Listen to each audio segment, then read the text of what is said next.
Hello, everyone. It's Adrian from the Pageant Project with you again. And my special guest for today is Charlotte Cush, who is Ms Galaxy Australasia 2022. That's quite a mouthful. Charlotte, how are you? I'm good. How are you? I'm doing very well. Would you like to regale the lovely listeners as to how you were complaining about the weather on the sunny Gold Coast before we went live? Look, I'm a hard woman to please. So I think it's just over 20 degrees to get today. There's not a cloud in the sky, yet I'm still wearing track pants right now. So, um, you can't please a Gold Coast person unless the weather's over 30 degrees. So we'll manage. We'll manage just fine. Well, in that case, you're going to be more than happy in Texas. And have you seen the forecast for Texas? It's stinking hot, apparently. It's 38 degrees, I think. Yeah, well, it was 40. It was in the 40 degrees. And for Americans watching, if you're watching, we're talking about Celsius, not Fahrenheit. We Aussies do it in Celsius, but it was over 40 degrees. And I got to think it's going to be pretty humid as well. So will that make you happy? I think that's pushing the borderline of too hot. But again, you can't please the Gold Coast girls.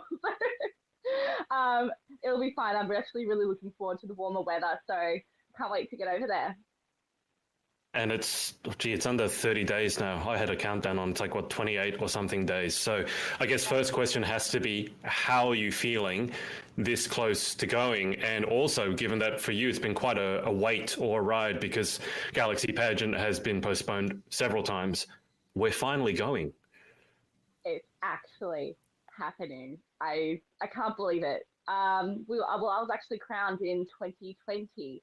And then the week following after I got crowned, COVID hit and the whole world shut down. So it's a massive breath of fresh air to finally be heading overseas to represent Australia. And I couldn't be more excited to go. I don't think I've ever been so prepared with a 2-year wait. You couldn't get more prepared than the Aussie girls right now. So yeah, really looking forward to it. It's been a long awaited trip to Galaxy. Yeah, that was the last time I traveled overseas. I think when you were competing in Australia Galaxy, I was overseas for UK Galaxy, and then the world as we knew it kind of ended. Why don't we start with your pageant history? I don't know how long or short it is, but how did you get involved in the crazy world of pageants to begin with?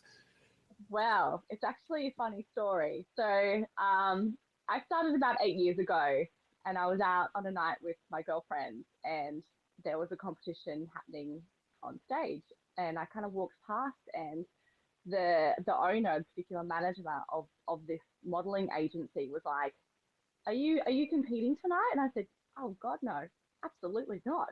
And she goes, well, here's my card, come back next week, we've got another set, like, come back.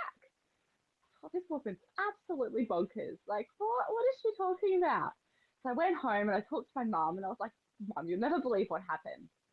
So I told her the story, and I thought, what have I got to lose, really? So I ended up competing the next week.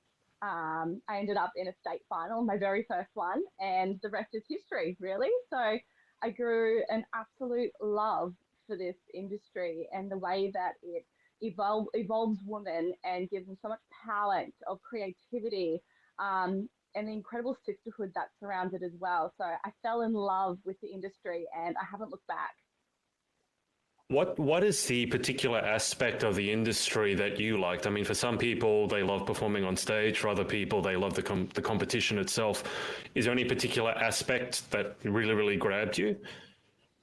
Look, I'm a girl that loves sparkles, and I Oh, okay. That's simple then.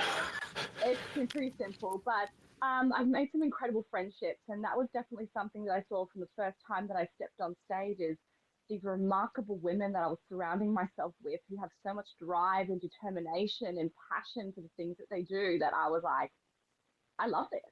I couldn't believe how incredible, how tight knit these organizations are, and I'm so proud to be a part of something like this. It's phenomenal. Now, just in case you missed it, Chantel over here, over in WA, I think. Shah, you look beautiful. Hi, Shan. Is Chantel going to Texas? I can't remember because we've had so much back and forth. She is going? Yes, I'm so excited. Yeah, she's one of my sister queens, and we are actually the two that have decided to go to Texas from our crowning in 2020. Yep. So Chantel and I are the two that have decided to continue on. The other two girls who were crowned in that year are Brie. She's actually expecting her first child probably any hour now. She's like 41 weeks. Right. She's So right now.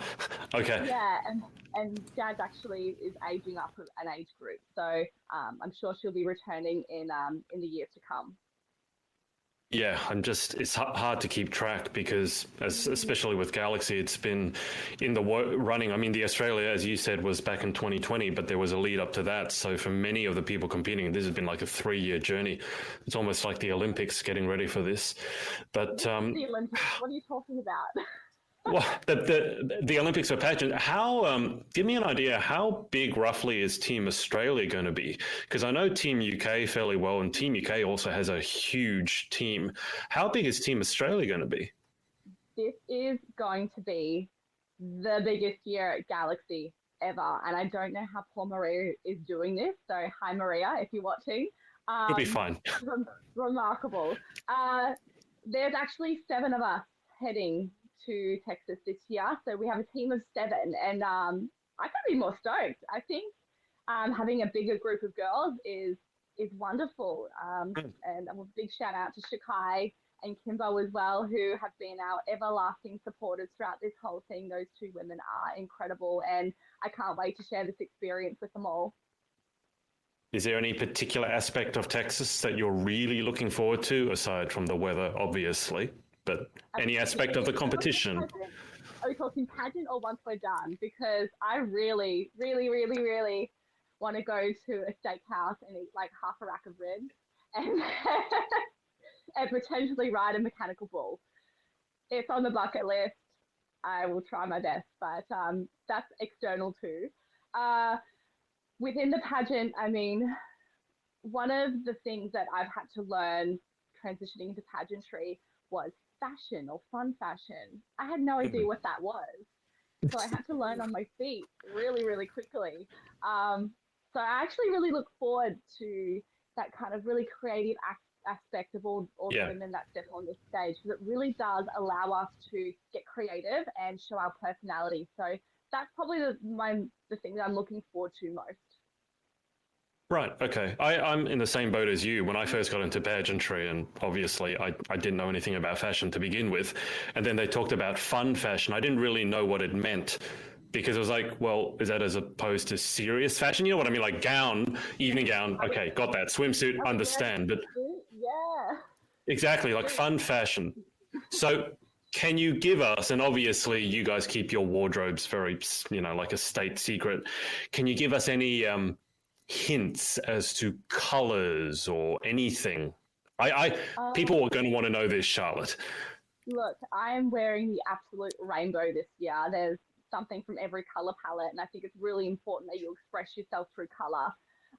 So there's something from every different color. I didn't focus on just one. I tried to keep it really across the board.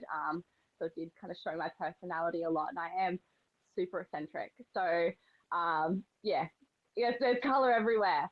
I actually made my fun fashion myself. So it's taken close to 11 hours of individual crystalling of this outfit to get complete. So I'm very, very proud of that, and I'll be wearing it. Yeah, I'll be wearing that piece with a lot of pride.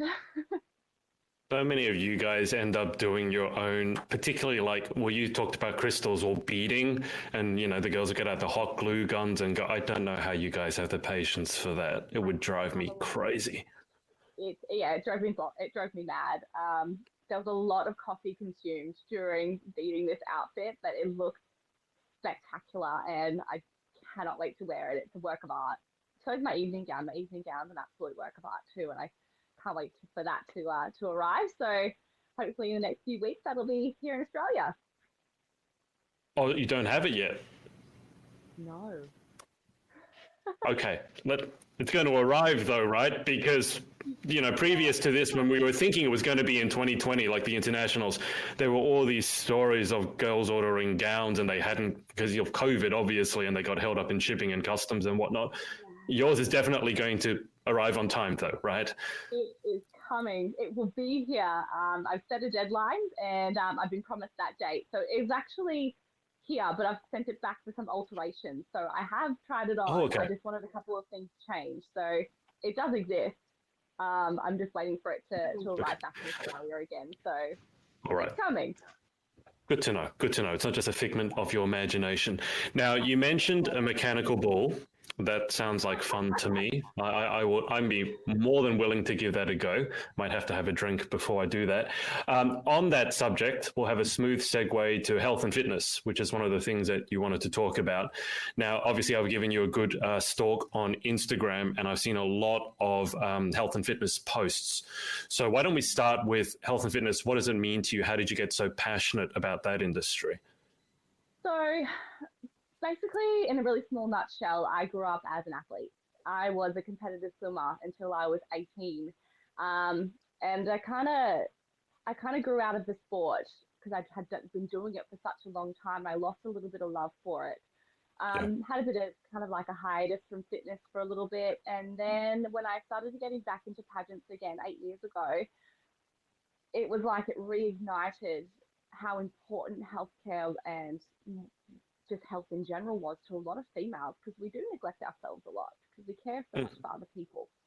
So I thought it was a really good way, especially through Galaxy, to promote health and fitness for women who just absolutely have no clue, because I had no clue when I first started out. So that's how I got into it, is just trying to educate women how to do it in a healthy and a safe environment, that they can ask questions that they think are stupid, which aren't, to people like myself who are healthy and fit and a really good example and a really good role model for women just all around Australia.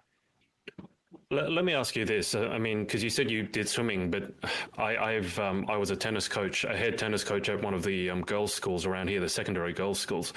And I got to say, just because you're brought up as an athlete doesn't necessarily mean you actually know much about health and fitness, because very often you're just told what to do.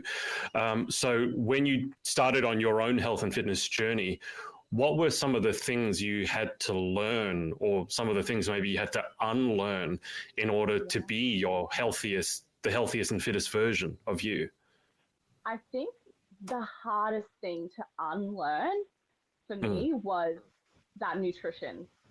That boggles my mind. So a lot of girls are in this kind of mentality where they see things on social media where they feel like they have to starve themselves. That ain't it. It's really not it. So really important that their nutrition is on point, and I've got some incredible support at Never Quit in Bundle, who have been phenomenal in my fitness journey and have taught me so much about health and fitness, that I kind of like to pass that on to my followers. But nutrition is definitely one thing that I'm quite passionate about, and I do like to post what I eat a lot, and I eat a lot. So I do like to promote that with young women, and to really change that stereotype of, it's not just about being skinny, it's about being healthy and being having a good mentality about that as well. It's a demon I've challenged with myself for so many years. It's not about being skinny, it's about being healthy, and it's about having a really good balance in life. I think it's doubly tough for your background. I don't know if you struggle with this, but as a swimmer, because very often we talk about having swimmer's body, which for a girl normally means having broad shoulders, which for a lot of girls, I think it looks phenomenal. You look strong. I like that. But for a lot of girls, they're like, oh my God, I'm going to have these square shoulders sort of thing, and they hate that. So was there any struggle for you in particular with that? Look, I think swimmers are just very typically up and down, like a rectangle, with little kind of like a Dorito with some shoulders. I did have that for a long time, but I think once you stop being an athlete, your hormones kind of kick in, and then you become more womanly. So it does change because your hormones are going different places now. So yes, I did have that problem for a little while. It took a couple of years for my body to figure out what was going on. And that was a really tough transition as well, is because you do gain a little Yeah. bit of weight, and that was okay. Yeah. But I had to really find that balance, and I'm really happy with my fitness and health journey. And I really do hope that I inspire and I'm a good role model to a lot of women out there that you can do it. And it's, yeah, it's a really good way of life. Talk to me about food for a second, if that's okay. What are your favorite things to eat? We've already talked about steakhouse, and now I can't stop thinking of steak. But what are your favorite? Like, if you were going to die tomorrow, God forbid, what would the last meal be for yourself?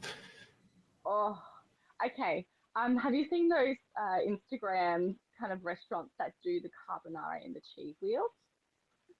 And they've mixed the pasta inside the cheese wheel. No, but I can imagine it. Okay. You should look it up. So it's basically a big cheese wheel, like so big. And they dump the pasta on the inside into like a crevice. And the heat from the pasta melts the cheese around the outside, and they turn Hmm. the cheese. There's people out there that know what I'm talking about. You distracted yourself now, thinking about this. Yeah, it's going to be some type of big carby carbonara with extra bacon, like pasta is Oh, fine. that'd just be a disaster for myself because the two foods I can't stop eating. One is pasta, and the other one is cheese. So if you put those two together, I would eat Yeah. the entire restaurant. I'm going to show you. I'm going to send you the reel from Instagram that I found, and you'll literally you'll die. You'll die. Either from I that don't know or how. some type of coronary heart disease from the clogging of your arteries, because it's so good. Maybe both. We'll have to see. Okay, now that we've distracted ourselves with food, you mentioned that you, on a slightly different subject, you mentioned that you're about to do, you said a marathon. Is it this Sunday for the Cancer Council? Yeah, so this Sunday, one of my chosen charities that I work for on my platform Galaxy is the Cancer Council. I've worked with them for a couple of years now, and as a little fitness challenge that I decided to do in the lead up into Galaxy, I decided to join the Gold Coast Marathon. Now, just to clarify, Little challenge. A little I'm challenge. We'll just casually not do a marathon. cousin songs. Uh, I'm I'm not doing the full marathon because Okay. there's no way I'd be able to complete that. There's people out there that, and I applaud them for doing that. I'm actually I'm doing the 10K Village Roadshow. I call it a sprint because I usually run long distances. So the 10K that's what I'm doing. I've set myself, I can run 10K. I've set myself a little bit of a challenge to do it in under a time frame that's really pushing the boundaries. So I actually ran during high school, so it kind of Right. has never really went away with my in that fitness journey. So I've actually decided to go from 50 minutes, which is my original time frame, so that's 5 minute K, and I'm going to take that down to 47 minutes. So it's quick. Yeah, it's amazing. I'll see if I can do it. But I have a charity page that I've opened up with Grassroots, which is actually on my Instagram at the moment. And all the Okay. money raised from Grassroots goes directly to the Cancer Council, which supports families and also cancer patients in their cancer journey. So I'm actually an oncology nurse. So to me, this is something that's really, really close to my heart. It's very important that we do help these people, on their journeys. We all know someone who's touched by cancer in Hmm. some way, shape, or form. So all of that money goes directly back into the Cancer Council, also with cancer research as well. So really, really, really vital funds. Well, good luck with that. You call it a 10-kilometer sprint. To me, it sounds like a 10-kilometer trek through hell. I'm not a natural born runner, but I'm sure you'll do. So, how long are you? What's the time you're setting yourself to run 10 kilometers? 47 minutes. So yeah, that's like a That's fast. 440K. That's, Yeah. geez. Okay. Well, good luck with it. I hope you're prepared. I hope you got your shoes and all that stuff. You did mention being an oncology nurse. So, a nurse that deals with patients, obviously, who are going through the oncology ward through with cancer. I think you also mentioned somewhere hematology. I mentioned that because my father actually is a hematologist, or he was a hematologist. So, I'm familiar with that side of things. But I'm just curious, what is it like being an oncology nurse? I mean, over the past 2 years with COVID, one thing, but then emotionally, because you're not dealing usually with people who are well. They're not in that ward because they're well. I got to imagine it's got to be a tough job. Look, it's not an easy job, no, but someone's going to do it, and I have so much passion for this. Mm. I have been an oncology nurse for 8 years now, close to 8 years, and I've Wow. loved every minute of it. I actually have a double specialty in apheresis and stem cell harvesting as well. So I'm not just kind of oncology, hematology, but I also have a second aspect of that as well, which is incredibly specialized. Um, there's no day that is the same, and I Mm. have come across some of the most remarkable people through my work that are my patients, and I mean, I'm in awe of my patients that I come into contact with. These people are some of the strongest, most willing, wholehearted people I've ever met. And it's such an unfortunate place to come across these people. Yeah. But it really does make you realize just how precious and important life is, and how it can be cut short at any point. So my Mm. job really grounds me and makes me appreciate all the really small little things. It makes you love harder. It makes you uh, realize just how precious life is. So I'm so grateful for being a nurse. Um, yeah, I love it. I guess on a lighter note, the fact that you're a nurse means you'll be good on your feet the entire time. So having maybe not wearing with heels, but as a nurse, I imagine you're used to having to walk around and be on your feet an awful lot. Yeah, heels are a walk in the park for me. It's maybe I should do my 10K in my heels. That sounds like a great idea. Oh no, no, Charlotte, don't no, because you're going to do that. You're going to twist an ankle, and everyone's going to blame me for that. So no, no 10 kilometers in heels. Okay, I promise.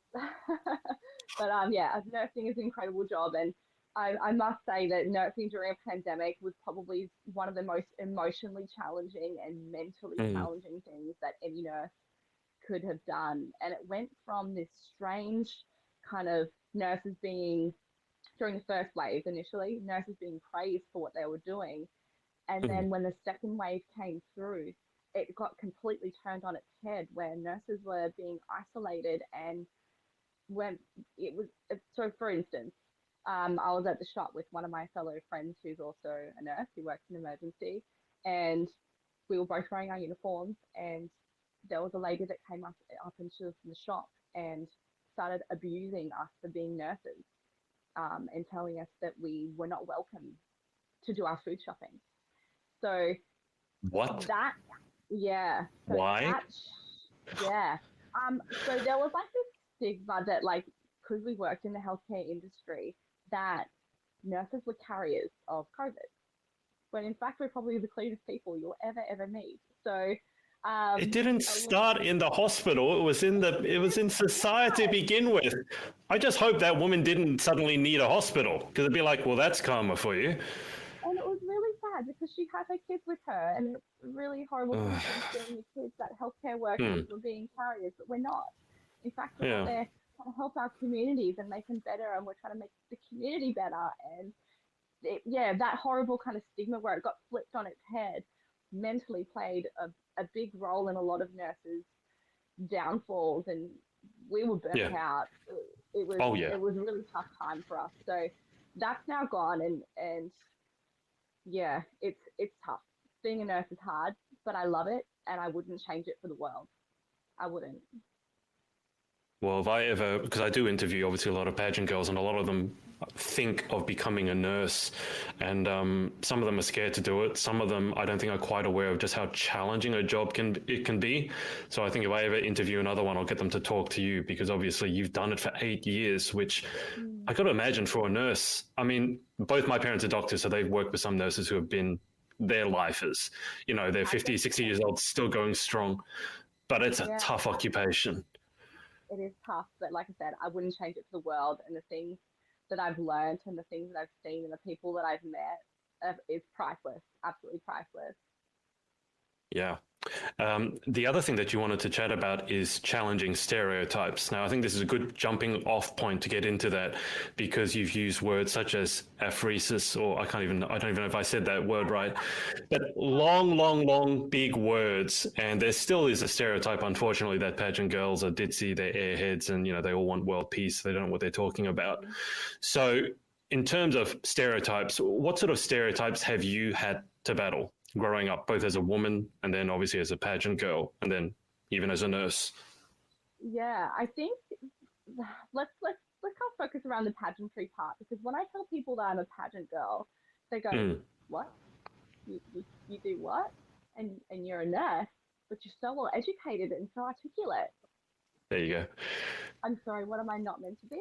So, um, I really kind of enjoy challenging that stereotype of someone who is educated and Mm, articulate and a high achiever. I love challenging that because it really does put people in their place and they go, oh, you're a pageant girl. So I really think there's so many pageant girls out there that also challenge this kind of stigma of pageant girls being absolute airheads, which is so totally not true. I mm. have some of the most incredible pageant friends that have double degrees as well, and it's it's so empowering as a woman to be so knowledgeable and educated about something and so passionate. It can be quite intimidating to a lot of people, but I find it quite powerful. Do you, as an Australian pageant queen in particular, do you have any ideas as to where that stereotype comes from? Was it from miscongeniality, or was it from something else? I think so.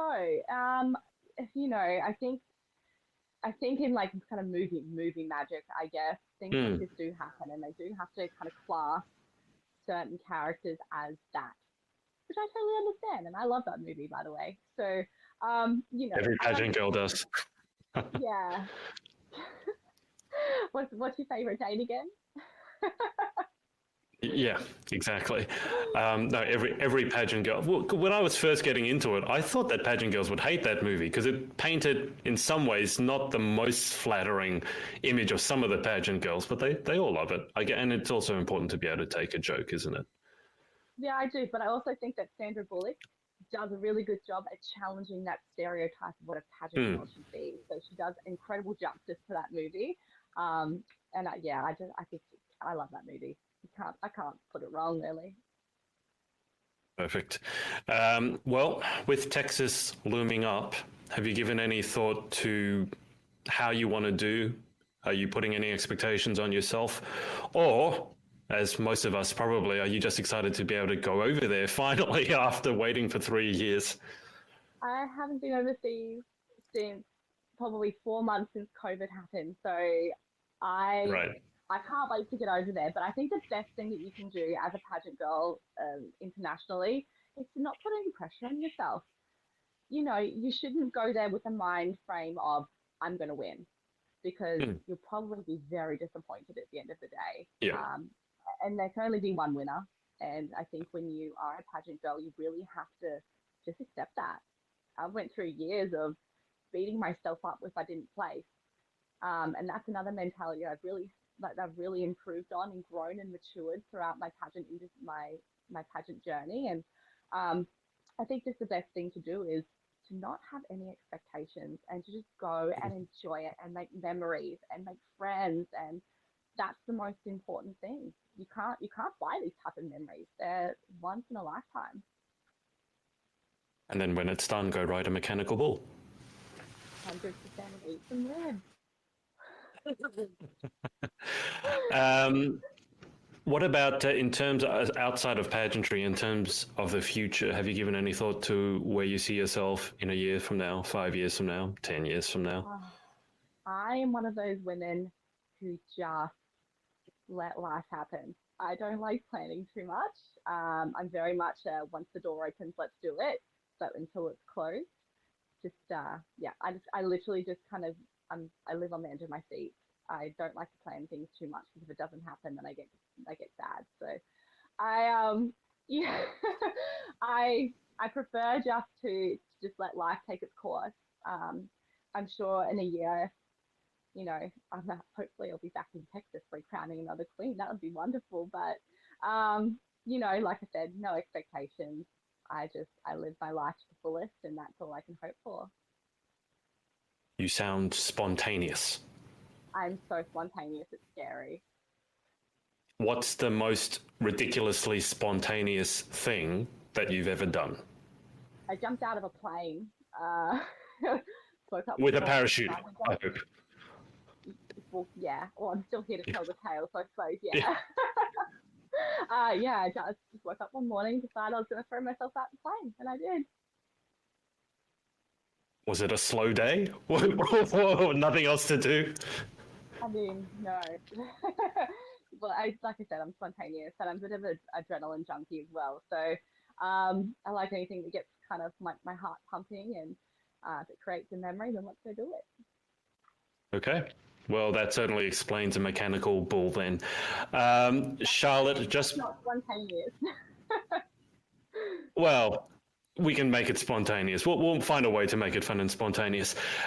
Just before we go to the close, is there anyone that you want to give a shout out to? Oh my goodness. Hi, Mom. I'm sure she'll be listening at some stage. My mum and my dad, I just want to say a big thank you to them, because without them, I wouldn't be the woman I am today, for all their support and their encouragement and the times they've just told me that I'm absolutely nuts. Thank you. Big hello to my friends as well. They've been massive supports of mine from day one. So, hey girls, you know who I'm talking about. My brothers and my sister, I want to say a big thank you to all of you. Also, my sister-in-laws. And I can't wait to go to Texas. Sounds good to me. You and me both. I'm looking forward to escaping the chilly weather we're having right now. All right. Charlotte, we always end with the same 10 questions. What I've decided to add to it is a bit of a twist. I'm going to give you only 1 minute to answer as many of the final 10 questions as you can. So in order to help you, I will bring it up on screen. And there's the 1 minute. I will start the timer at the end of the first question. And your job is to try and get through as many of the 10 questions as you can. Okay. All right, go. Okay. So here we go. What is your favorite word? Bamboozled. What is your least favorite word?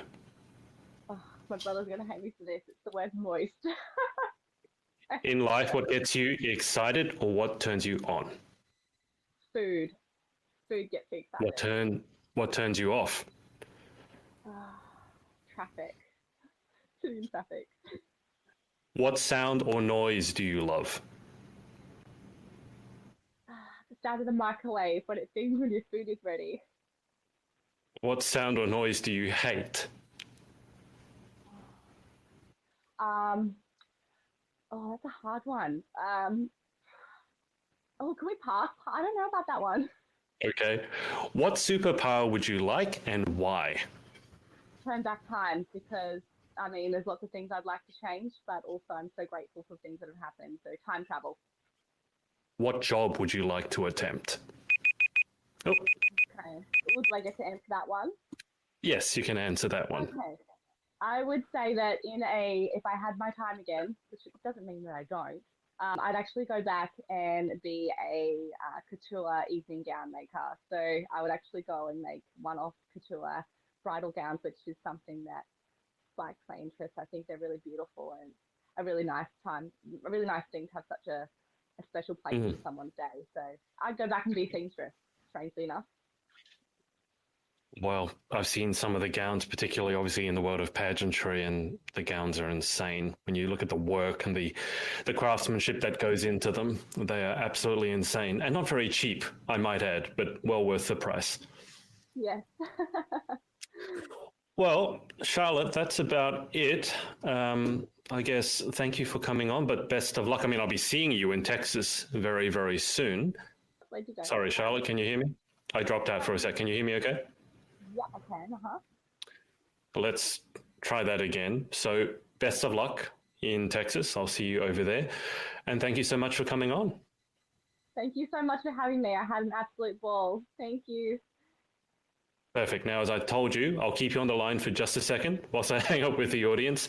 But thanks to everyone else for watching, whether it's live or on the replay. And we will speak to you next time. Bye-bye for now. Hey, thanks so much for watching. Sorority Access is now open.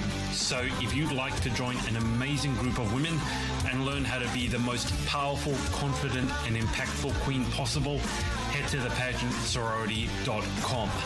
I'll see you there and see you in the next video.